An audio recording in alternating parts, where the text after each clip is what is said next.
Hey, what up, everybody? Thought with Chad and Little Chad. we're going to give you our thought today. Little Chad? When you're feeling lonely, Jesus is always with you, or God, you can think anyway. And always talk to him. He will always answer your prayers, and he's always in your heart. Come on. Yes, sir.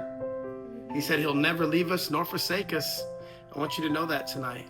God is always with you, and you're never alone. And as little Chad said tonight, he's in your heart always. So Jesus said that he is a friend that sticketh closer than a brother, and no one ever sticks closer than that, right? No one. That's right. All right. Hey, much love, y'all. Have a great night, and little Chad's back with me. Yeah. Yeah. Have a great night.